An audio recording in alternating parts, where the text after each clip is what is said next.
Engrama Podcast tem a imensa satisfação de ter como nossa convidada a doutora Maria de Fátima Freire de Sá, doutora em Direito pela Universidade Federal de Minas Gerais, mestre em Direito pela PUC de Minas, membro e pesquisadora do Grupo de Pesquisa em Bioética, Biodireito e Direito Médico pela CEBID, JusBiomed, autora e coautora de quase ou mais de 40 livros, entusiasta de cinema, faz crítica, análise e avaliações de filmes e de livros, e você pode acompanhar isso em suas redes sociais. Doutora, bem-vinda ao Engrama. Obrigada, prazer estar aqui com vocês hoje. A pauta de hoje será bioética, biodireito e direito médico. E para começarmos a conversar sobre esse assunto, há uma citação sua que eu acho que ela faz um compêndio e a gente pode explodir e dissecar bastante no decorrer do podcast, que é: o direito, ele é vida. E a vida é muitas vezes complexa demais para ser colocada dentro de um catálogo fechado de regras. Olha só, muito bem, é isso mesmo. Eu sempre falo com os meus alunos que direito é vida. Porque normalmente a gente fala muito do direito nessa construção muito fechada, né, de subsunção de um fato à regra, à norma, né? Olha, dá-me o fato e eu te dou o direito. Isso era, né, no início, quando eu estudei direito, essa ideia de um catálogo mais fechado e de interpretações mais fechadas. Mas o direito, ele se expande. Porque, na verdade, todos os fatos sociais muitas vezes nos levam a situações que a gente sequer podia pensar, né? Há situações inimagináveis. Quando a gente está falando de biodireito, de bioética, de situações que envolvem o direito médico, nós podemos trazer uma amplitude de situações, desde o início da vida até o fim da vida.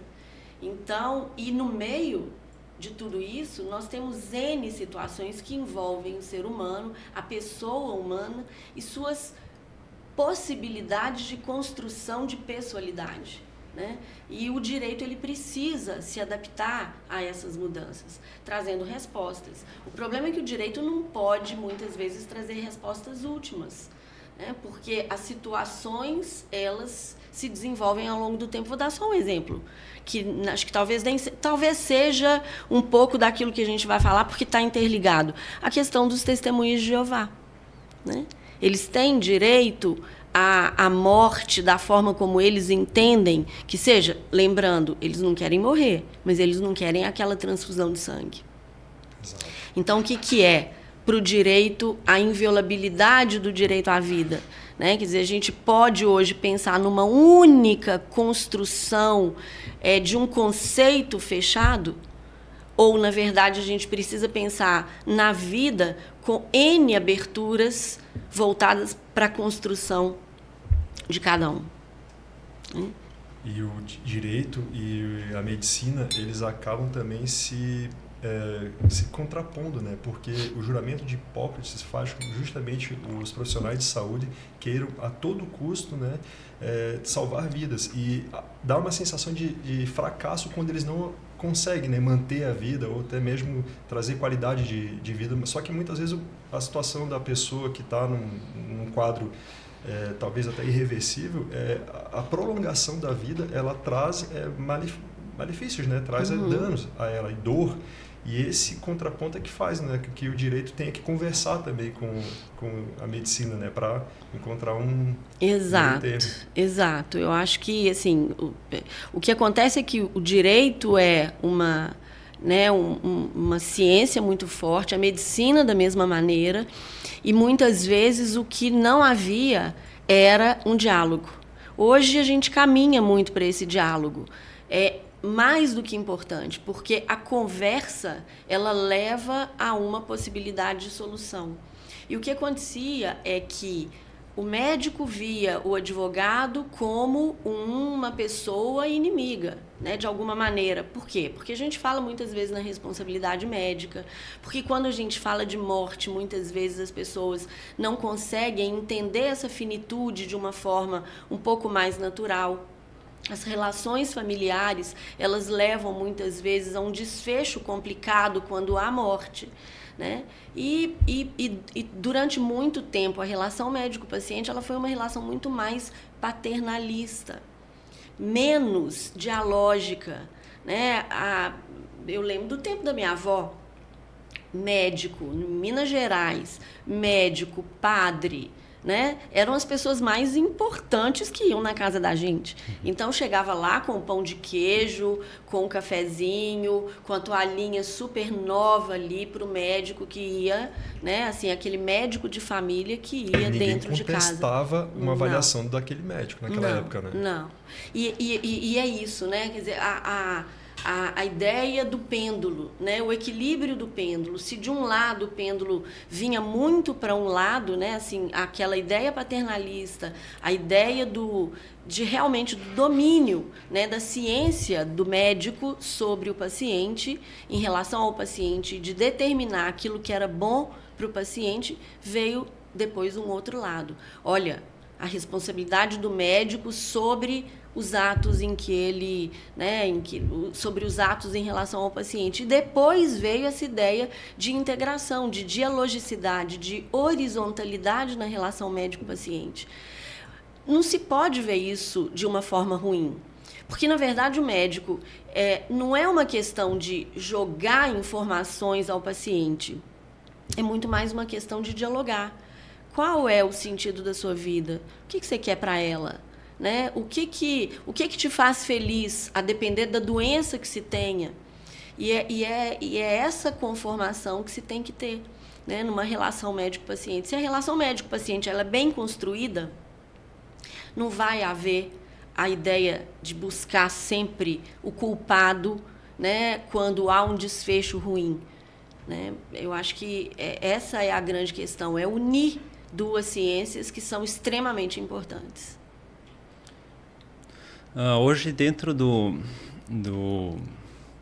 da lei, eu descobri recentemente que tem um documento que pode assinar no cartório, no tabelionato, que se chama documento vital, que te dá o direito, enquanto tu tem consciência, vamos supor, tu está notando que tu está perdendo as funções de cognição ou de movimento e vai provavelmente ser internado e com o tempo vai entrar num estado vegetativo ou semi-vegetativo e vai perder a voz própria de decidir, ter as próprias decisões. E geralmente a gente vê que os parentes do paciente eles têm um apego emocional muito forte ao paciente e não querem deixar ele ir para o pós-vida ou o que for, e acabam prolongando a vida do paciente através de aparelhos, mesmo que haja sofrimento, mas a pessoa não tem mais voz. E daí existe esse documento que a pessoa assina antes da internação para ela ser tratada como ela quis. Como é que funciona esse processo? Tá, então vamos lá. Isso se chama diretiva antecipada de vontade. As diretivas antecipadas de vontade elas surgiram há muito tempo nos Estados Unidos, a partir de uma lei chamada PSDA, Patient Self-Determination Act, a lei de autodeterminação do paciente. E curioso que essa lei surgiu num momento para se discutir a própria ideia de eutanásia. Então, o que acontecia? Pessoas jovens que, ao longo da vida, tiveram um acidente, alguma doença, que levavam as pessoas a vegetar, a uma vida vegetativa. E essas pessoas viviam 10 anos, 5 anos, quer dizer, surgiu exatamente num contexto de eutanásia, para saber a possibilidade, para determinar, para que a pessoa, quando tivesse consciente, exatamente o que você disse, né, manifestasse as suas vontades para uma vontade prospectiva. Né? O que é aquela vontade prospectiva? Ela iria ser garantida a partir do momento da inconsciência da pessoa. Então, no momento em que eu tenho consciência, discernimento, né, a ideia de uma competência para uma tomada de decisão, eu firmo um documento colocando ali o que eu quero e o que eu não quero que seja feito comigo. Isso surgiu nos Estados Unidos e o que acontecia? Muitas pessoas que não tinham esse documento, ações eram levadas às cortes americanas, inclusive chegando à Suprema Corte, para decisão se poderiam suspender a alimentação e a hidratação dessa pessoa ou se não poderiam. E isso era uma discussão judicial, né? Os juízes iam debater sobre isso, se manter aquela pessoa naquela condição manteria a dignidade dela, mostraria que era exatamente o que ela gostaria que fosse feito ou não, né? E isso era difícil, porque se não tinha o documento, como atestar qual era a vontade da pessoa? E aí surgiu a lei do Patient Self-Determination Act, que fala sobre procuração para cuidados de saúde, que fala sobre o testamento vital, mas que, na verdade, hoje a gente fala em diretivas antecipadas de vontade. E ali se coloca o que quer e o que não quer que seja feito. Mas, olha, é interessante isso, porque, assim, como que eu vou dizer o que eu quero e o que eu não quero que seja feito comigo se eu não tenho ciência do que pode ou não pode ser feito? Por isso que essas diretivas, elas devem ser pensadas num contexto, né, com um advogado e com um médico também. Isso não quer dizer que não se possa fazer sem um advogado e sem um médico. As pessoas podem entender, né, sobre a própria doença, por exemplo. Se tem começa-se com uma situação de um ELA, né, aquela doença, a ELA, em que os órgãos vão paralisando, em que, né, as pessoas vão precisando ter uma traqueostomia, depois elas podem perder a consciência e tudo mais, ou ficar conscientes até o fim, mas sem condição de falar. Se bem que hoje já se desenvolveu muita coisa, né? Por exemplo, computadores em que as pessoas podem se comunicar. Expressar, né? Mas tiveram casos interessantíssimos nos Estados Unidos. Eluana Englaro, na Itália, Terry Schiavo, nos Estados Unidos, Nancy Cruzan, nos Estados Unidos, em que essas pessoas começaram a vegetar, seja por um acidente de carro, seja por uma cirurgia que levou-as a vegetar. E aí, a grande discussão elas não deixaram living wills, os testamentos vitais, então como decidir por elas? Até que se suspendeu a alimentação e a hidratação, e elas vieram a falecer.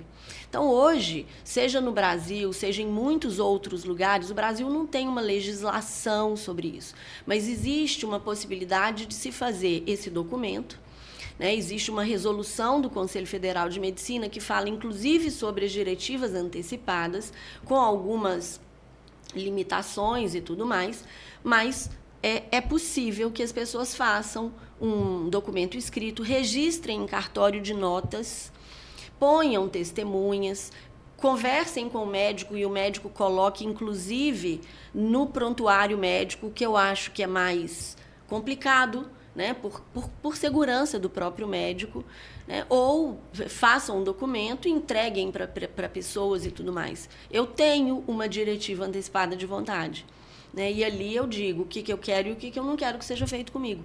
Eu acho que todo mundo deveria pensar nisso, até para não sobrecarregar aquilo que você disse, os próprios familiares, né? E conversar sobre morte. É um tabu isso, né? Assim, a conversa sobre a morte. Eu acho que é extremamente importante, principalmente no estágio da medicina em que nós estamos hoje, em que as pessoas podem ser entubadas, viverem muito tempo entubadas, né? Os fármacos que vêm mantêm a vida, muitas vezes, das pessoas. Essa diretiva ela poderia ser incluída junto, por exemplo, com doação de órgãos? Poderia. A pessoa pode... Tem a gente que questiona que não, que a doação de órgãos não poderia estar dentro da diretiva. Eu entendo que pode, né? Tudo que puder mostrar a sua vontade, né, você pode colocar nas diretivas. Você pode colocar, inclusive, a questão de doação de órgãos num testamento, por exemplo. Só que a questão é a prática disso, né? O testamento ele é público, ele é particular, né? Quem sabe desse testamento? E né? essa decisão ela é definitiva? Eu fiz a diretiva. A diretiva, desculpa. E ela se mantém e os meus familiares não podem derrubar ela, ou ela só se mantém naquele período que eu fiz e depois não vale mais? É a decisão dos familiares que conta. Interessante a pergunta, porque a diretiva antecipada eu posso modificar. Eu posso, inclusive, revogá-la, tirá-la e falar, não, não é essa mais a minha vontade. Porque isso pode acontecer. Uma das grandes questões que se fala sobre morte, dos tabus para se falar sobre eutanásia, é exatamente isso. Olha, pode haver a existência, podem descobrir a cura para a doença, então não se pode falar em morte. Eu posso mudar de ideia? Posso. Né? E se eu mudar de ideia, mas eu já estou... E se eu já estou inconsciente e não se sabe se a pessoa, naquele momento, ou beirando a inconsciência, não mudaria de ideia? São entraves. E é isso, direito é vida. A vida é complexa demais para ser fechada num catálogo de regras. Essa é a questão.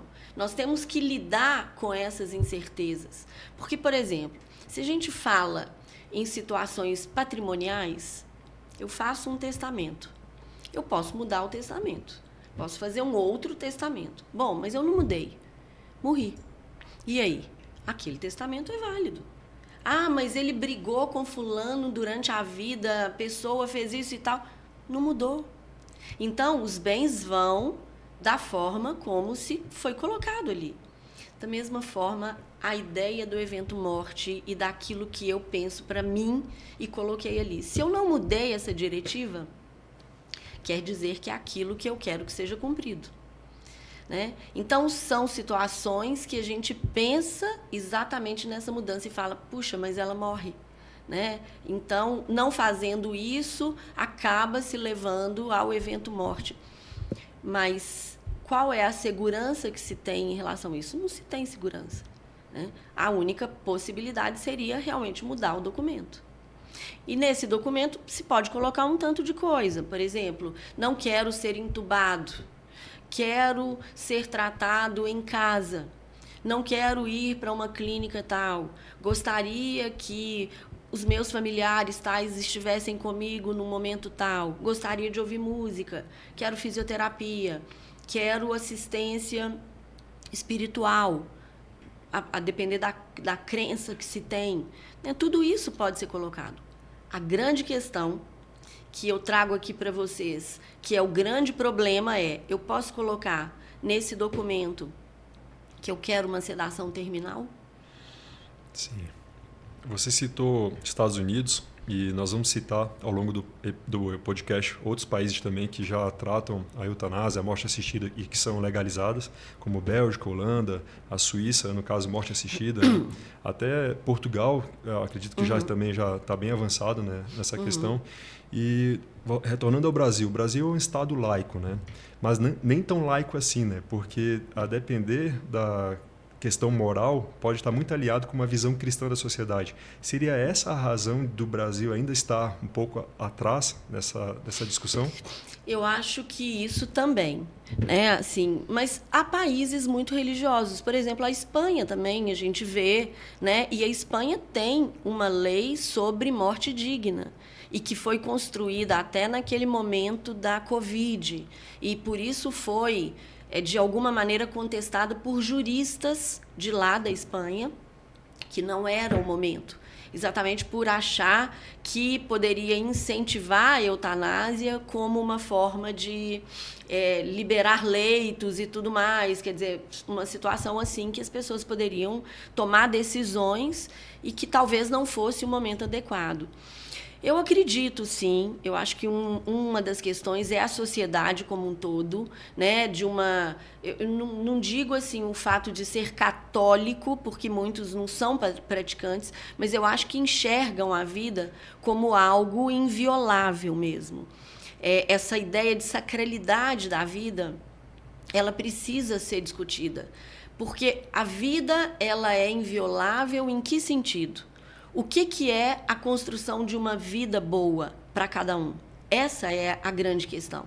Porque quando a gente fala num Estado laico, como você diz, nós temos concepções de vida boa que são diferentes para cada um. Não pode haver mais uma imposição do que é uma vida boa.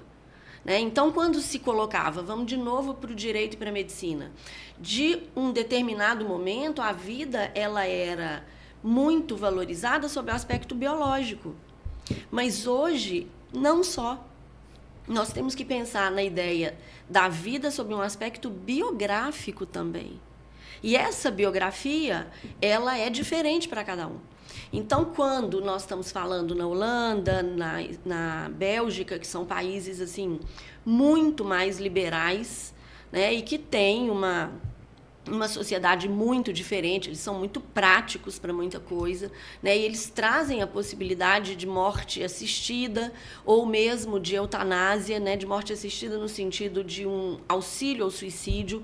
A Suíça, que fala no auxílio ao suicídio, que tem aquela clínica, nós vimos há pouco tempo o caso do Antônio Cícero, né? Em que ele buscou a morte assistida na Suíça, foi para lá, mandou documentos, eles analisam esses documentos, há uma série de entrevistas até o momento em que eles aceitam, né, a ideia de um suicídio assistido. Essa pessoa ela tem que estar consciente, e era a grande questão dele, ele falou, eu tinha que correr, porque enquanto havia essa consciência, porque o Alzheimer dele estava se desenvolvendo, evoluindo, e ele falou, a vida para mim é isso, eu sou ateu e eu entendo que, né, a forma de eu morrer é essa. Mas pode acontecer de católicos quererem morrer, né, pedirem uma morte assistida, evangélicos, enfim.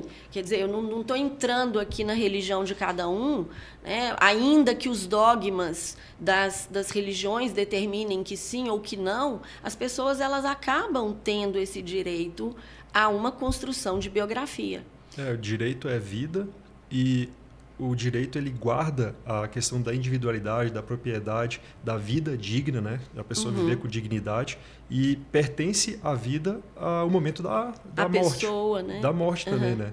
Então, uma morte digna. E o Antônio Cícero, poeta, filósofo, ele na sua carta de despedida ele disse: eu vivi uma vida digna e quero uma morte digna. É essa a discussão, né? Que a gente precisa transcender, né? Tem um caso, você me lembrou um caso muito famoso, e que a época que eu fiz meu doutorado me chamava muita atenção, porque eu tive também um professor espanhol que me acompanhou, né, durante muitos anos. E é o caso do Ramon Sampedro. Não sei se vocês já conhecem esse caso. Tem um filme, você falou que eu gosto de citar filme, adoro mesmo. O Mar Adentro. Mar Adentro. Mar Adentro é um filme que todo mundo deveria assistir, porque é um filme que ele não é, eu não sei se a palavra clichê, né? A palavra se seria essa, mas eu acho que sim. Ele não é aquele filme hollywoodiano, embora filmes hollywoodianos sejam lindos, como aquele Como Eu Era Antes de Você, que também é lindo, mas ele é muito mais assim, ele leva a gente para aquela para essa situação mesmo, assim, para essa coisa mais hollywoodiana. O Mar Adentro, ele é um filme mais seco, né? E ele conta a história de Ramon Sampedro, que era uma pessoa que era um mecânico de navios, e ele conheceu o mundo com essa profissão. No filme, ele é protagonizado por Javier Bardem, que é um espetáculo, e é muito parecido com o Ramon Sampedro. Ramon Sampedro pulou no mar. Muito jovem, 25 anos, né? Eu acho que muito jovem, não me lembro a idade. Mas ele pula... É mergulhador? Não, ele foi nadar, tinha uma ressaca do mar, ele bate, tem a secção de medula, e ele fica tetraplégico. Ele fica tetraplégico e ele vive numa cama. A família toda em volta dele. Ele não tinha uma doença, né, propriamente dita. Ele não era um paciente terminal. Ele simplesmente não aceitava a cadeira de rodas. E perguntam para ele, mas, Ramon, por que você não quer aceitar essa cadeira de rodas? Porque aceitar a cadeira de rodas significa aceitar muito pouco do que a vida foi para mim. Aqui a gente tem que tomar muito cuidado, né, para não levantar bandeiras de dizer, olha, todas as pessoas podem buscar, né, assim, a morte assistida porque são tetraplégicos. Não é isso. Há tetraplégicos que vivem muito bem dentro das condições. Há tetraplégicos que aceitam a cadeira de rodas. Há pessoas que ressignificam a vida de uma outra maneira, né? Quer dizer, ressignificar é realmente buscar outras formas de vida. Mas ele não quis.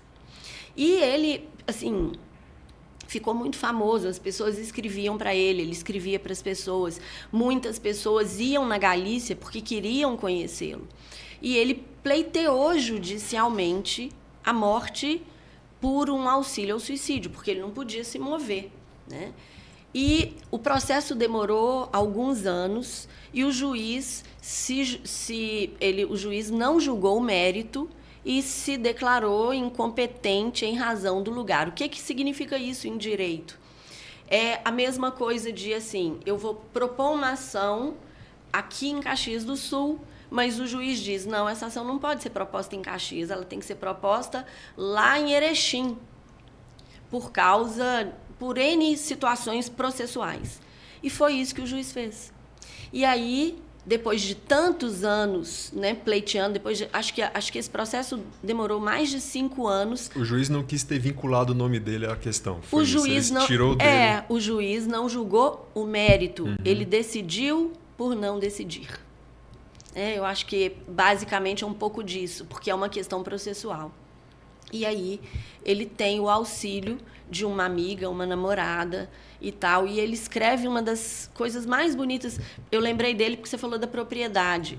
E ele fala assim, negar a propriedade privada do próprio corpo é negar, eu acho que a própria essência, o universo e tudo mais. É muito bonita a carta que ele escreve, tem aqui. Depois, se der tempo, eu passo para vocês podem, se quiserem mostrar essa carta, é muito bonita. E num mundo onde se garante, onde se busca propriedade privada da água, das coisas, acho que da natureza, negar a propriedade privada do próprio corpo é o maior pecado, é o maior erro, algo nesse sentido. E ele vai e consegue morrer. Esse filme é muito bom porque ele vai mostrando pontos e contrapontos. Então, assim, pessoas que dizem, não, Ramon quer morrer porque ele não tem o auxílio da família.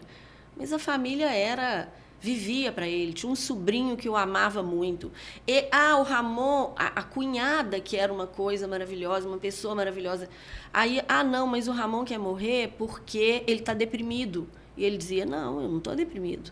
Tem 29 anos que eu estou numa cama e não mudei a minha ideia. Então, é isso, sabe? Assim, são situações e situações que elas são escancaradas, né?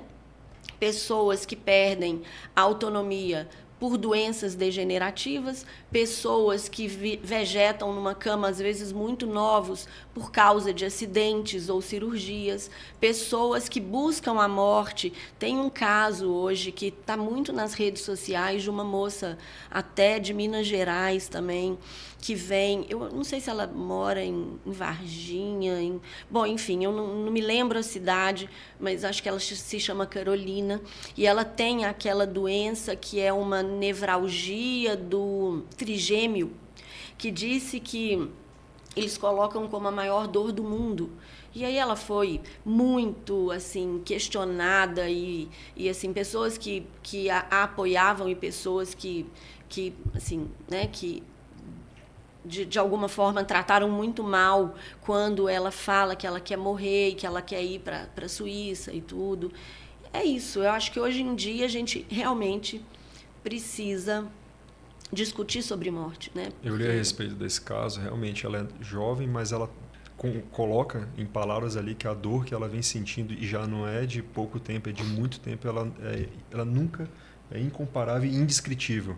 E é realmente uma questão assim de se colocar no lugar dela, um pouco de empatia também, né? Entender que situação é essa, o que seria também de nós querermos que essa pessoa fique prolongando uma dor, sabe, numa esperança que talvez surja uma medicação, né, algum tratamento que possa vir, sendo que isso é só uma esperança, não tem ainda uma medicação, não é presente, não é uma realidade. Então aquela dor vem consumindo ela, né? E deixar uma situação assim sem questionar, né? Sem conversar, sem apoiar também é um pouco de... Esse julgamento público é muito complicado, né? E ela parece que já fez alguns tratamentos, porque os médicos apareceram, muitas pessoas ajudaram, ela tem mostrado os médicos e tudo mais e tal. Mas ela fala, isso não, eu não descartei a possibilidade de buscar o auxílio ao suicídio na Suíça. Ela até fala eutanásia, não é eutanásia, seria o auxílio ao suicídio na Suíça e tudo mais. E são questões assim muito grandes. Por exemplo, pessoas que... A Holanda e a Bélgica, elas são muito abertas nesse sentido. A Holanda, inclusive, antes da lei, existia uma prática que era assim aceita nos hospitais, que era a própria ideia, né, da busca pela eutanásia mesmo, né, de ter uma sedação terminal e tudo mais. E depois veio a lei, né, que consolidou tudo isso. Mas, por exemplo, a Holanda tem uma ideia de, pelo menos até a época que eu estudei muito sobre a Holanda, a ideia do médico de cabeceira, né? Aquele médico que acompanha a pessoa ao longo do tempo. Existe uma documentação muito ampla, farta, que os médicos precisam preencher no momento em que eles entendem pela possibilidade da eutanásia naquela pessoa. Então, assim, a responsabilidade ela é muito grande. E eles fazem, o ato é praticado sem pedido judicial. Então, vejam a seriedade que tem que ter naquele momento. Antes mesmo, quer dizer, não há pedido judicial para isso. Se o juiz depois, se o Ministério Público, vendo toda a documentação, entender que alguma coisa tinha de errado ali, aí sim se oferece alguma denúncia, né? Mas, se não, o ato é válido e tudo mais. E há essa ideia, né, de equipes que levam a pessoa à morte nesses locais. Tem outras discussões, por exemplo, hoje há uma ideia que a própria Holanda tem discutido de cansaço existencial. E são situações que vão sendo criadas, nomenclaturas que vão sendo criadas para discutir morte digna. Lembram daquele... era um cientista... um cientista canadense, franco-canadense, está aqui no livro, eu preciso pensar, eu esqueci o nome. E tem um filme muito interessante sobre isso, de uma senhorinha que ela reúne a família num determinado dia, acho que de aniversário dela, e estão todos reunidos. E ela fala, olha, eu reuni vocês aqui para dizer que eu decidi que no dia tal eu vou morrer. E aí é um grande problema. E aí vai se mostrando o porquê dessa senhora querer essa morte e querer antecipar a morte dela, né? Ela vai dizendo sobre a ideia de um cansaço existencial. Já fiz tudo que eu tinha que fazer. Eu não quero mais, não existe. E não há depressão e tal. Quer dizer, nesse filme se coloca assim. Né? Mas a possibilidade desse cansaço existencial também está ligado. David Goodall. David Goodall é o nome do cientista. E ele parece que passou por tentativas de suicídio e tudo mais, e ele pede para morrer no país dele, eu acho que era o Canadá, e eles negaram, e ele foi à Suíça e conseguiu. Então, assim, hoje se busca até nomenclaturas para se justificar esse tipo de morte, né? E a Holanda levantou um projeto de lei e aí coloca ali a idade de, sei lá, 75 anos, entre 70 ou 75 anos. Estranho também. A gente pode questionar e criticar. Por que um cansaço existencial pode vir para uma pessoa com 75 e não para uma pessoa com 74? Ou um cansaço existencial de uma pessoa com 60? Quer dizer, há algo... Né? É o direito, muitas vezes, tentando cercar coisas que não é o caso. Né? Discute-se, então, a morte digna daquela pessoa naquele contexto dela. Né? Mas isso é, assim, ao longo do tempo, realmente, que a gente vai vai realmente discutir. Houve um tempo em que a eutanásia era discutida só pelo direito penal. Hoje não. Hoje nós estamos aqui falando de questões existenciais que importam para o direito civil, que importam para o direito constitucional, que importam para o direito penal, né? Que importam para outras ciências, né? E não só para o direito penal, naquela frieza ali do matar alguém, pena de tanto a tantos anos. Eu li uma reportagem que está tão comum atualmente, a partir de 2022, a eutanásia nos Países Baixos, que as pessoas idosas, que elas sentem que elas não querem encerrar a vida através da eutanásia e eles sentem que os parentes vão decidir por eles para a eutanásia, eles estão se mudando para a Alemanha. Olha só. De tão comum que ficou o processo. É engraçado, né, você trazer isso, porque a gente pensa, muitas vezes existe o que a gente chama de turismo para a morte. É igual turismo reprodutivo, que é um outro assunto que gera polêmica, né? Útero de substituição, barriga de aluguel, né? Assim, a ideia de se buscar uma fertilização fora do país e tal, porque o país é contrário e tudo mais. A gente fala muito do turismo para a morte, de sair de um determinado local e ir para um outro em que é possível se fazer dentro das condições.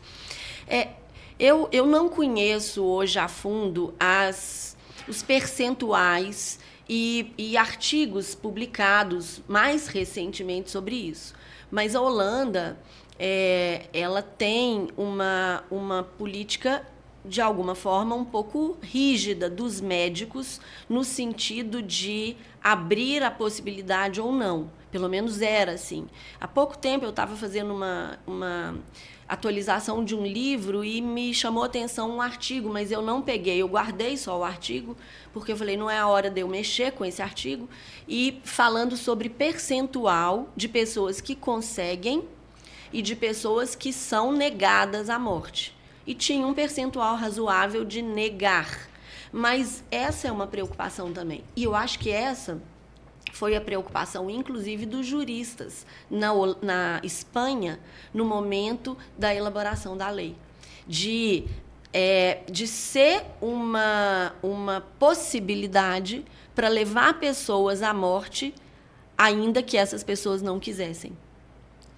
Sim, hoje nós temos vários termos que são muito similares e talvez quem esteja assistindo não tenha plena consciência da diferença entre um e outro. Consegue explicar para nós qual é a diferença prática entre a eutanásia, distanásia, ortotanásia, morte assistida e suicídio assistido? Olha só, primeiro eu quero trazer assim, para o Brasil, para nós, do ponto de vista do direito, né?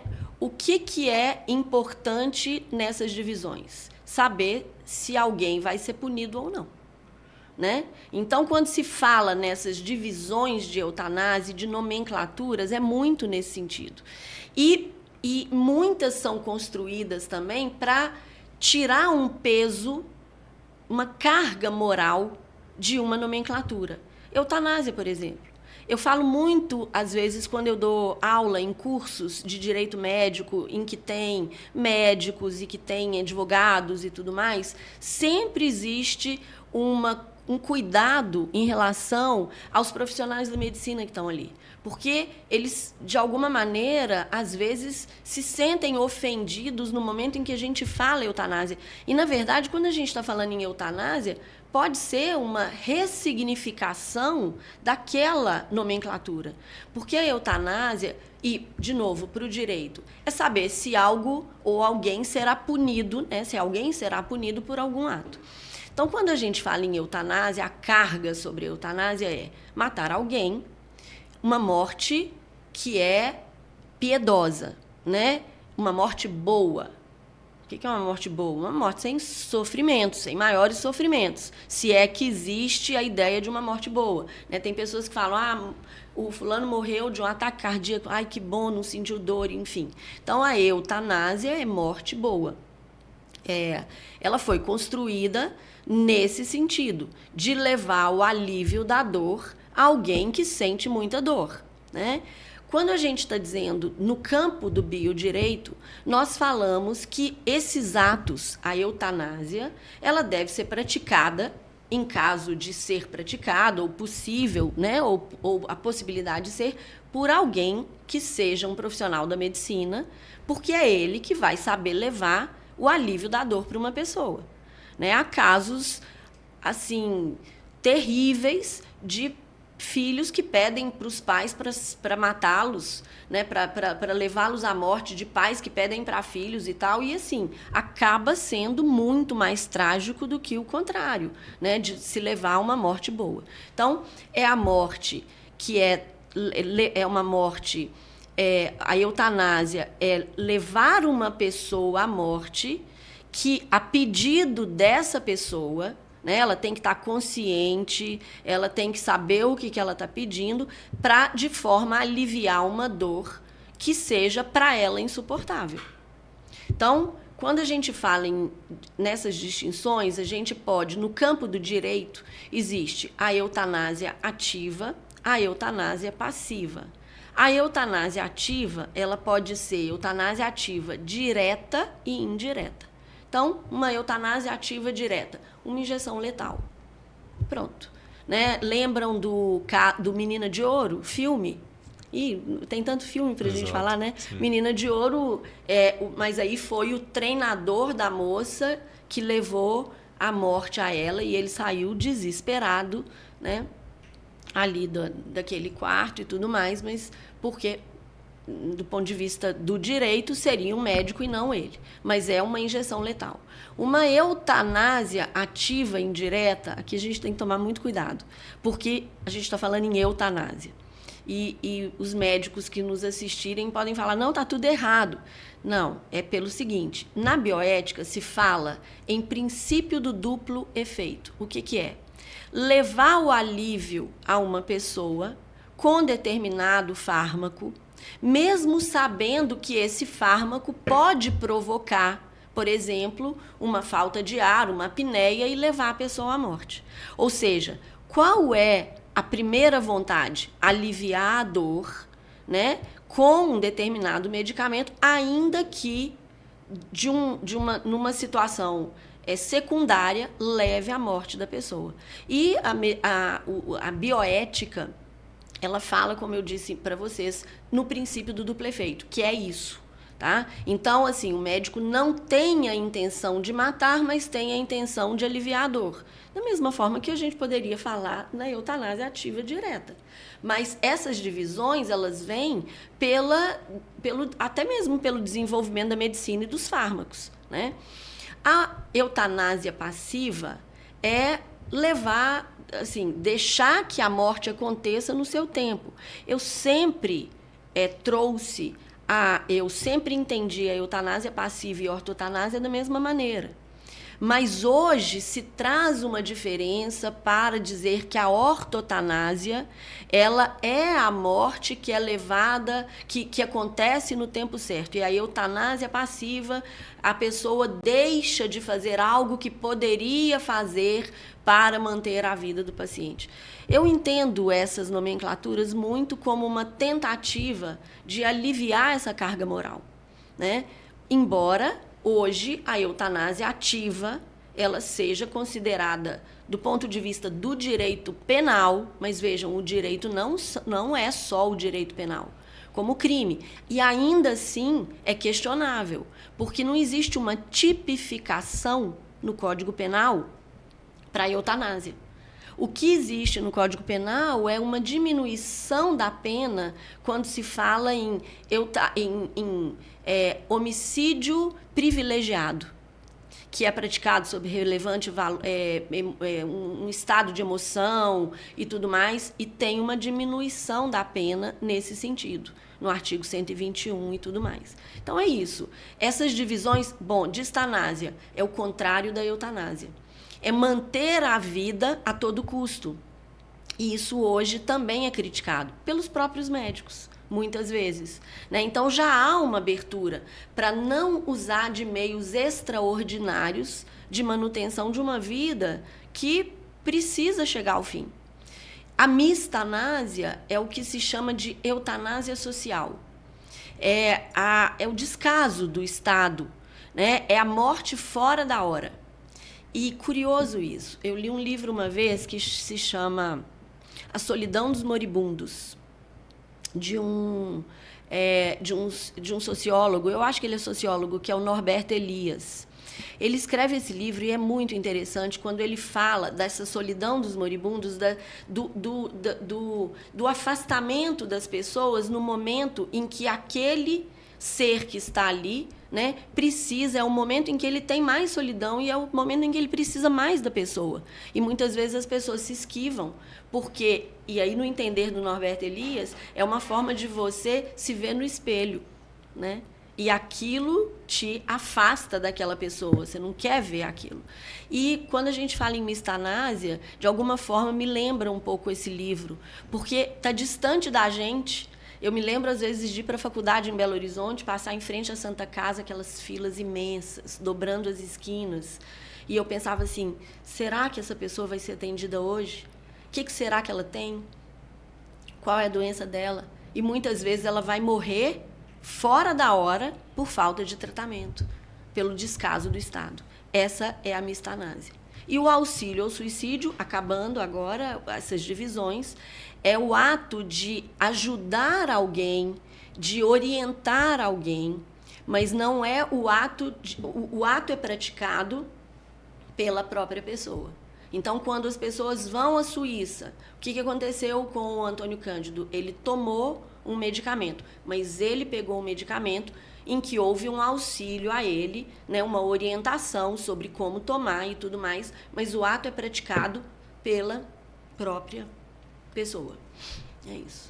Você comentou. Eu ia questionar isso exatamente, um pouco do elitismo que acontece nessa questão do turismo da morte, né? Porque ir para a Suíça, aproximadamente em torno de $40 mil para fazer o procedimento lá e custos de passagem, talvez de hospedagem, sozinho, né? E se for acompanhado, talvez o valor é maior. E a grande parcela da população brasileira não tem recursos para subsidiar essa atitude, né, essa ação. Já na Bélgica, na Holanda, de repente ali na Suíça, é um sistema que já é público, né? As pessoas até mesmo de baixa renda conseguem ter acesso a isso. E é como você falou, então, ver em filas em hospitais públicos de pessoas que estão numa situação de dor, de sendo mantidas, né, em uma situação assim de já aparelhos mantendo elas vivas, né? Medicação, tratamento, equipe, aquela constância diária, sofrimento das famílias, e não poder tomar essa decisão, porque o Estado brasileiro ele não tem hoje, né, uma regulamentação que pelo menos deixe a própria pessoa ou os parentes, né, decidir uma forma de ter qualidade, né? Vamos assim dizer, coloca essa palavra, né? Uma qualidade de fim de vida, né? Então, o diálogo é esse, né? A sociedade brasileira precisa transcender e discutir mais para que a gente encontre, né, um caminho, porque é uma realidade, né? A morte ela vem para todos nós, né? É a única certeza que nós temos, né? É isso. É assim, é não radicalizar, né? Não levantar bandeiras para dizer, quer dizer, nem chegar a um ponto das pessoas fugirem com medo de serem mortas, né, contra a vontade, e nem o lado de manter a vida a todo custo, alegando que a inviolabilidade da vida é uma construção de pura biologia, né? A morte ela compete à vida, ela compete uma vida biológica e uma vida biográfica também. Então é isso que eu acho que o primeiro passo é esse, é discutir essa possibilidade. Existe uma discussão também muito grande assim quando as pessoas falam, não, a gente não pode falar sobre eutanásia hoje, não é o momento, porque antes a gente precisa discutir cuidados paliativos. Cuidados paliativos, eu tenho um respeito absurdo por todas as paliativistas e por todos os paliativistas, pelos médicos paliativistas que buscam hoje essa visibilidade dessa área da medicina que é tão importante, tão importante. Até pouco tempo eu vi uma reportagem sobre um hospital totalmente público SUS na Bahia, em Salvador, de cuidados paliativos. Me parece que o hospital é todo para cuidados paliativos. Achei assim sensacional. Isso é algo que em muitas legislações, inclusive, determinam que deve haver o oferecimento de cuidados paliativos antes da prática. Mas isso não quer dizer que a pessoa tenha que passar pelos cuidados paliativos para depois que tentar, né, buscar a morte assistida, a morte digna, né, assim, pela eutanásia ou pelo auxílio ao suicídio. Então, é uma discussão importante, é algo que se tem que levar, né? É algo que está se mostrando, de fato, um momento em que esse paciente não quer continuar um determinado tratamento e quer buscar outra qualidade de vida, né? E que é oferecido com dignidade pelos cuidados paliativos, mas a gente não pode encerrar essa decisão dizendo que primeiro se discute os cuidados paliativos, porque aquilo que você mesmo disse, se tem pessoas que não têm a possibilidade de ter, você encerra qualquer possibilidade para ela de decidir sobre a própria vida ou sobre aquele sofrimento em que ela vive, né? Então, eu acho que é algo que a gente também não pode radicalizar. Tem um filme que chama Uma Primavera com Minha Mãe. Esse filme, eu acho que ele é francês. Eu vi esse filme há muito tempo, não quero ver de novo, porque é um soco no estômago, mas é um filme, assim, que é uma senhora que tem um câncer no cérebro, o filho, ela não tem parentes, a não ser um filho que estava preso, uma relação muito difícil com o filho, quando ele volta para casa, e a doença evolui, e tem um momento em que ela conversa com a médica, e a médica fala: tem a possibilidade dos cuidados paliativos. Eu falei assim, não, eu não quero, sabe? E aí vai e tal. Mas, assim, cada filme tem aquela ambientação e o entorno que é muito interessante para se enxergar a vida de cada um, né? E essa perspectiva de construção de pessoalidade, né? De construção de biografia de cada um. Então, eu acho que é isso. A gente não pode encerrar essas discussões e estar abertos, né, para essas novas... para buscar um novo entendimento sobre essas nomenclaturas que tanto nos assustam. Né? Que tanto nos assustam. Porque quando as pessoas elas se afastam das outras, é muito mais porque elas se veem naquela condição. E por que não nos interessa tanto aqueles que estão naquela fila? Talvez porque a gente tenha um plano de saúde, talvez porque a gente não se veja naquela condição daquela pessoa, mas se veja na condição do outro que está ali moribundo naquela cama, cercado de aparelhos, de enfermeiros, enfim, de cuidados, mas que sofrem de alguma maneira, né? Os termos, você citou o cansaço existencial e tem um também que é o rampa de deslizamento. O slippery slope. Pode explicar para nós? É uma ladeira escorregadia. Isso. Rampa escorregadia. Essa ladeira escorregadia em bioética é a ideia de você levar para outros casos, às vezes, uma decisão de uma determinada situação. Eu vou dar um exemplo para ficar mais claro. O caso da decisão do Supremo Tribunal Federal sobre a possibilidade da interrupção da gravidez de feto anencefálico. Então, decidiu-se que, fora inclusive do Código Penal, que era possível a interrupção terapêutica do parto, que para mim é o que a gente fala de aborto. Mas é uma nova nomenclatura, né, que se criou para dizer, não é um aborto, é uma antecipação terapêutica do parto, porque não vai haver possibilidade de manutenção de vida. Exato. Posteriormente. Sim. O que é esse slippery slope? Slippery slope é prolongar, é usar dessa decisão para outros casos semelhantes. Então, qual é o limite?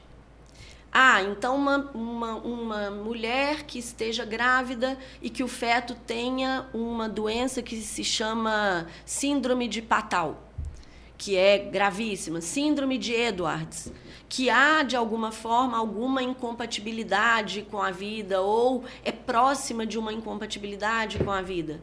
E aí, a grande discussão é essa, né? Se os casos eles podem ser espelhados, né? As pessoas pegam uma onda e dizem, tem essa referência aqui, a gente pode aí querer adaptar, né? Entendi. É para não pegar da mesma maneira com relação à morte. Né? Olha, aqui ela tá vegetando. Aqui, olha, não, ela tá com essa nevralgia do trigêmeo, não sei o quê, né? Dessa doença. Então, essa doença também. Então, o que pode e o que não pode? Por exemplo, na Holanda, a gente está falando muito, né, disso. Na Bélgica, se fala em sofrimento psicofísico.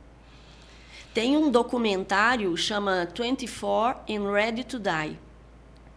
É um documentário assim, de uma moça que disse que, desde criança, ela vinha sofrendo. E assim, eu tinha vontade de discutir, eu mandei esse documentário, até indiquei esse documentário para um psiquiatra amigo meu, que eu gostaria que ele me falasse sobre essa moça, se existia um transtorno de personalidade dela, se não existia, se na verdade ela estava realmente consciente, sabendo do que ela estava fazendo, sabe? Só para a gente entender um pouco mais, o caso dela ela estava normal, os médicos faziam uma avaliação, não aparecia nenhum problema e ela sentia... Ela falava que ela tinha uma dor psíquica que era absurda. E ela começou a se filmar também e tal, e o documentário existiu. Seria como se fosse, desculpa te interromper, seria como se fosse uma dor fantasma de uma pessoa que perde um membro? Não sei, ela diz... eu não sei se eu poderia falar isso, mas é interessante essa fala sua, porque é psíquico. Se é na cabeça, tudo é mais difícil da gente saber a realidade ou não. Se é se é uma depressão, se é um transtorno de personalidade, se é alguma doença ou se não é. O fato é que, nesse documentário, médicos falam pelos dois lados. Então, médicos que dizem, não, os transtornos psíquicos, eles podem ser estabilizados. E uma outra médica dizendo, olha, não é bem assim, porque quando você tem um problema no rim, no coração, você enxerga, no cérebro você não enxerga. Então, essa situação ela tem que ser definida muito com o contato, com o convívio, com uma série de entrevistas e tudo mais e tal. O fato é que ela consegue e ela opta pela eutanásia, não pelo auxílio ao suicídio. E na Holanda, na Bélgica, a lei é sobre... Eles falam lei de eutanásia, mas envolve o auxílio ao suicídio. E quando ela estava com o medicamento, quer dizer, quando ela estava com a decisão em mãos, ela pede para postergar, que é uma outra discussão, né? Porque, às vezes, as pessoas, sabendo que aí tem a decisão de que elas podem fazer esse ato ou ter o auxílio para esse ato, aí elas falam, não, eu vou esperar um pouco mais. E o documentário terminava ali, só que depois eu vi o documentário novamente, eu não sei se eles acresceram ou ela acaba morrendo. Um tempo depois ela acaba decidindo e ela vem a falecer e morre pela eutanásia na Bélgica. Esse documentário é muito interessante. E é isso. As incertezas, né? As incertezas, porque o direito, a gente sempre busca a certeza do direito. E ele não dá. Exato. É individualizar, né? A gente citou aqui vários exemplos, comentamos a respeito deles, mas não que eles sejam um norte para alguma pessoa que está nos assistindo tomar uma referência. Cada um faz uma análise e aqui está sendo discutido justamente a liberdade, né? O direito de individualidade de tomar suas próprias decisões, e é o que a doutora está nos convidando a nos questionarmos, né? Se há um direito de morrer, há um direito de morrer, né? A vida, ela é sagrada, e se ela é sagrada, sob qual circunstância? Né? O direito de viver, ele pode se transformar em dever de sofrimento? Eu acho que são essas as questões que a gente precisa realmente pensar e abrir a cabeça para, né, para ver que, assim, há um movimento no mundo. Há um país, por exemplo, os nossos irmãos aqui, né, os próximos, eles estão se manifestando sobre isso. O Peru já teve decisão sobre isso, não numa situação de legislação, mas o judiciário já decidiu sobre a possibilidade de uma... chama Ana Milagros. Ela veio a falecer e ela conseguiu o auxílio ao suicídio no Peru. E a Colômbia é um país assim impressionantemente ativo do ponto de vista judicial. O ativismo judicial na Colômbia é grande, que é uma crítica que também se faz, né, assim, sobre até onde divisão de poderes e tudo mais, mas a Colômbia, ela tem hoje uma decisão judicial da Suprema Corte Colombiana e que é levado e que instou o executivo a fazer portarias, normas para a morte digna. E as pessoas vão caminhando para a morte. Tem um caso famoso da Colômbia chamado José Ovidio González. Ele era um senhor de 80 e tantos anos, não sei, estava com câncer e depois de um tratamento longo ele disse que não queria mais. E ele pediu administrativamente, em razão de algumas decisões anteriores da Suprema Corte, e hoje existe na Colômbia clínicas credenciadas para o ato. E as pessoas não precisam estar em coma, né? Elas não precisam estar num estado vegetativo para isso, não. Que é outro olha, dá o que falar. É o único país da América do Sul, a Colômbia? A Colômbia, do ponto de vista de decisão judicial de Suprema Corte, sim. Sim. E isso não começou agora, não. Tem uma decisão bem anterior, que houve um pedido para determinar a inconstitucionalidade de um artigo do Código Penal colombiano, que era exatamente a do homicídio privilegiado, que eu disse para vocês que tem a redução de pena, como no Brasil tem, na Colômbia tem no Código Penal. E dizendo que não, que esse artigo, ou esse parágrafo, ele era inconstitucional porque matar alguém é crime. Então, que tinha que manter a mesma pena alta, né, que era a pena geral e não uma diminuição de pena. E a Suprema Corte colombiana diz que não, que o direito de morrer se liga ao direito de viver. E entrou nisso e não declarou a inconstitucionalidade desse artigo e instou o legislativo a abordar o tema em forma de lei. O legislativo nada fez. Passado um tempo, uma senhora com o nome fictício de Júlia, ela faz um pedido judicial e, em juízo, em primeira instância e tudo mais, eles dizem que não tem lei.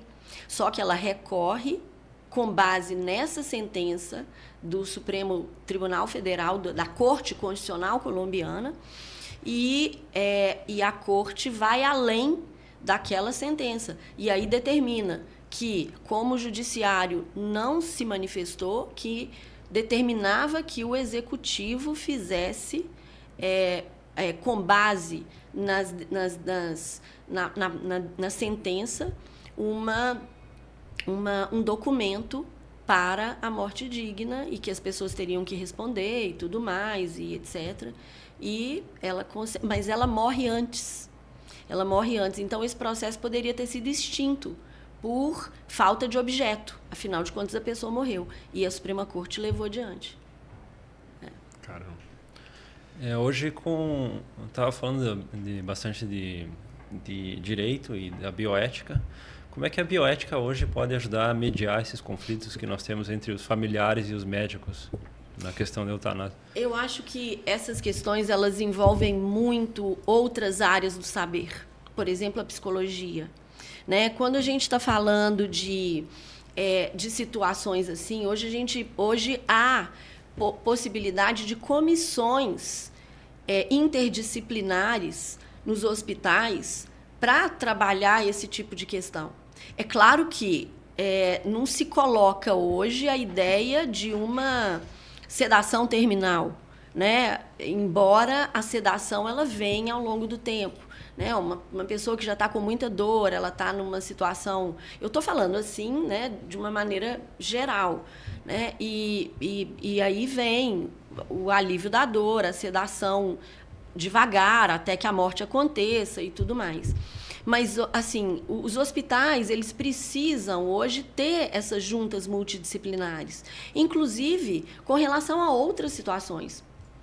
Por exemplo, a situação dos testemunhas de Jeová. Eu me lembro uma vez que eu fui num hospital aqui de Caxias, na internação do meu sogro. Eu achei interessante, porque eles me perguntaram qual é a religião dele. Olha, que bacana perguntar isso, né? Porque alguma coisa vinha ali, né, para eles pensarem em relação a isso. Então, essa mediação, né, assim, entre familiares, médicos, a própria direção do hospital, isso deve ser construído ali. Isso é uma construção bioética, né? Porque aí a gente está pensando nos princípios bioéticos da autonomia do paciente, da beneficência, né? A buscar fazer o bem para o paciente. E o que é fazer o bem? Justiça, né? Mas que também são conceitos amplos. E que eles devem ser conformados a partir do caso concreto, a partir da biografia, né, dessa pessoa. Então, eu acho que isso é algo que todo hospital deveria ter, né? Comitês de bioética para essas decisões. E tem, né? Eu acho que os hospitais hoje já têm esses comitês para conversar com os familiares, né? A humanização dessa relação também, eu acho que é muito importante. A ideia da UTI, né? A ideia daquela UTI completamente vazia. Hoje há pessoas que podem ficar com o outro na UTI, né? Hoje há UTIs com televisão, né? Você está ali dentro de um local, né, que não tem um contato muito humano, né? Assim, busca-se ter, mas você está cercado de aparelhos e tudo mais. Então, é isso, eu acho que... E a conversa, né? Às vezes, um médico que fica 5 minutos com o paciente ali, que conversa com ele, faz uma diferença imensa. A gente sabe, né, da correria do médico, a gente sabe que não é um único paciente, a gente sabe, né, de toda essa estrutura que eles são levados a vivenciar e tudo mais. Mas essa conversa. E outra coisa, os familiares também, né? É comum a gente ver que quando a relação da pessoa, do paciente com os familiares, ela é boa, ela é bem construída, a relação médico-paciente também é muito bem construída. Agora, quando há problemas nessas relações, culpas, né, e tudo mais, e aí é uma questão bem da psicologia, a relação ela se torna outra. Eu tenho uma pergunta aqui um pouco maior, vou ter que ler porque ela é grande. Com base nos dados do Conselho Nacional de Secretários de Saúde, o CONAS, que registrou mais de 700 mil mortes por Covid-19 no Brasil até 2023, e no estudo da Fundação Oswaldo Cruz, a Fiocruz, que evidenciou a sobrecarga no sistema de saúde brasileiro e a falta de acesso a cuidados paliativos durante a pandemia, como que a crise sanitária impactou a percepção da morte e os cuidados do fim da vida no país? Nossa, mas que pergunta difícil, hein? Por isso que tem que ler mesmo, né? Porque ela é grande, né? Olha, eu posso trazer assim uma perspectiva minha, né? Assim, é bem superficial, porque eu acho que a Covid ela foi um momento de guerra, né? Era muito difícil se prever tudo com muita antecedência, muito embora o Brasil até pudesse, e eu tenho assim um certo receio, porque isso tudo entra numa discussão muito política, né? Assim, eu acho que se politizou muito essa discussão, e isso é complicado de dizer, porque às vezes a gente, uma fala da gente, ela pode ser descontextualizada e as pessoas entendem de formas diferenciadas, né? Então, a primeira coisa, eu acho que a Covid foi um estado de guerra. né? Ninguém sabia como proceder muitas vezes, né? Mortes fora da hora, como a ideia de uma mistanásia, mas nem todas fora da hora, porque a mistanásia pode não ter significado, a situação em determinados estados pode não ter significado um descaso, mas uma impossibilidade, né, de se cuidar mesmo, né, de ser escolhas trágicas. Vamos falar em escolhas trágicas. A bioética fala muito nisso, em escolhas trágicas, né? As discussões que vieram foram discussões que eu acho que elas foram setorizadas. O Brasil é muito grande, a gente poderia ter tido uma experiência mais unida, né, nesse sentido, de buscar uma relação muito envolvendo todos os estados para se pensar o que fazer. Mas também nos estados era difícil, porque tem estados mais ricos e estados completamente muito mais desassistidos, né? Então, assim, o impacto foi muito grande. A gente poderia ter aprendido um pouco com os países europeus? Poderia, eu acho. Né? Porque essa morte chegou lá antes da gente aqui, durante um tempo. Vocês lembram daqueles carros ali saindo com mortos em Bérgamo, né? Que foi, assim, era uma cena absurda de guerra e tudo mais.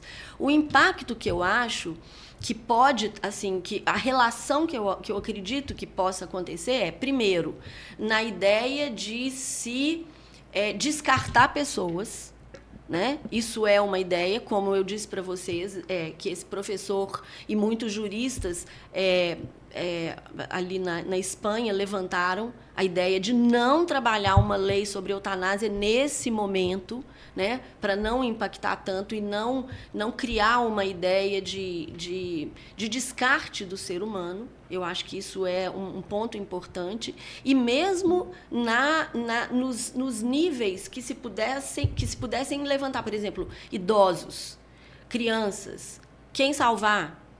Idosos, eles podem ser levados à morte porque já viveram, né? Esse impacto ele foi muito grande na sociedade, né, de descarte também. Então, assim, se levantava discussões assim, nós vamos fazer determinados regulamentos para, por exemplo, ver quem vai ser atendido primeiro. Ora, quem tem que ser atendido primeiro? Alguém chegou ali naquele momento e tá ali, ele precisa ser atendido, né? Então, assim, se discutiu muito isso também. E aí você nivela importância de ser humano. E não é assim, né? Porque há seres humanos vulneráveis, né? E esses seres humanos vulneráveis, muitas vezes, eles ficaram à mercê de um determinado tratamento exatamente por isso. Claro, não estou generalizando, né? Então, eu acho que a pergunta, eu não sei se eu me perdi na pergunta, porque ela é grande, mas eu acho que era o impacto dessas mortes no sistema de saúde hoje, né? Quer dizer, eu acho que a gente precisa, acho que a grande questão é aprender com a Covid, aprender com o impacto dela e, de fato, conseguir propor algumas soluções de prevenção, mas nem isso, né? Porque foi um vírus que veio e que né, pegou todo mundo de surpresa de alguma forma, né? Mas o descaso com o ser humano, né? A gente não pode pensar nesse descaso com o ser humano. Alguma coisa assim que estava nessa pergunta que me passou agora? Não, foi bem respondido. Foi? Claro. Porque eu já me perdi um pouco aqui nas minhas divagações. Doutora, é professora da PUC de Minas e não somente seus alunos têm contato com você, a nossa audiência e nós também podemos ter através dos seus livros, né? Foram mais de 40 livros que a senhora é autora e coautora, né? Tem um ou dois que são preferidos que você pode comentar para a nossa audiência? Tem sim. Tem os queridinhos, né? Na verdade, assim, esse tema sobre morte é um tema que me acompanha há muitos anos, desde o meu doutorado na UFMG em 2000. E esse livro, Autonomia e Morte Digna, porque ele começou com um livro que era chamado Direito de Morrer, e depois eu, assim, escrevendo muito com um aluno muito querido, que hoje é um grande parceiro, que é o Diogo Moreira, ele escreve comigo. Então, esse é um dos livros que eu mais gosto, Autonomia e Morte Digna, sobre esse assunto. A gente falou um pouco de bioética, de biodireito, de tudo. Eu também tenho um livro que está indo para a 7ª edição, que se chama Bioética e Biodireito. E ali tem desde a construção da bioética, a diferenciação de biodireito, a relação médico-paciente, início da vida. Aí são vários temas até se chegar na morte e depois no cuidado animal também. Então, assim, esse é um livro que é quase um carro-chefe assim, dos nossos estudos, que eu escrevi com o professor Bruno Torquato, que também é um grande parceiro. E o terceiro livro que eu também queria indicar é o Compêndio de Reprodução Humana Assistida, porque esses são os temas, eu acho, que mais chamam a atenção. Hoje, a ideia da reprodução humana assistida ela é discutida, né, amplamente pelas possibilidades de novas famílias, né, e pelas infertilidades que não são mais só biológicas, mas são pela circunstância, né, de casais homoafetivos e tudo mais. Nós temos uma pauta exatamente para esse tema também, para um dos podcasts, justamente para a questão da provocação de algumas famílias quererem um super filho, já escolher o melhor DNA para transformar esse filho em 2 metros de altura, com a massa muscular. Exatamente. Né? Isso é uma pauta que a gente...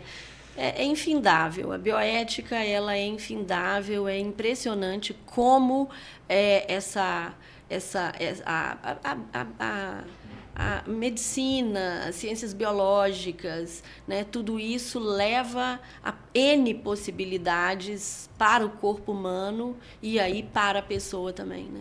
E para a nossa audiência que queira acompanhar suas críticas, suas análises de filme e de livros, como que encontram você? No Instagram, né? Eu me rendi ao Instagram, porque meus alunos falavam, tem que ter Instagram, tem que ter Instagram. Eu nem sabia direito o que era Instagram uns 2 anos atrás. Mas aí fiz o Instagram, que é Maria de Fátima Freire de Sá, é o meu nome. E para comprar seus livros? Tem essas editoras todas, elas vendem, assim, basta olhar o título do livro e o meu nome, vai saber, as próprias editoras, elas encaminham e tudo mais. Perfeito. Perfeito. Muito obrigado pela sua presença no nosso podcast. Eu que agradeço. Foi um papo muito... Espero que tenha sido, assim, que tenha trazido algumas reflexões, né, que eu acho que é o mais importante. Com certeza, doutora. Foi bem apresentado, foi muito grandioso e a gente gosta também de perguntar, fora do contexto técnico, um livro que foi, assim, transcendeu a sua relação com a vida e que você indicaria para a nossa audiência também. Eu indico... Olha, um livro, assim...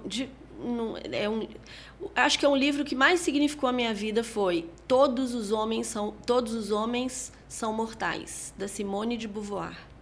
Esse livro fala de um conde, o Conde Fosca, que era extremamente vaidoso, e o Conde Fosca, ele queria viver, e ele toma um antídoto e ele se torna imortal. E aí ele vai lidar com a danação que é viver, que é ser imortal. Eternamente. Uau, muito boa. Obrigado pela dica também. Eu que agradeço. Isso aí, pessoal. Até a próxima.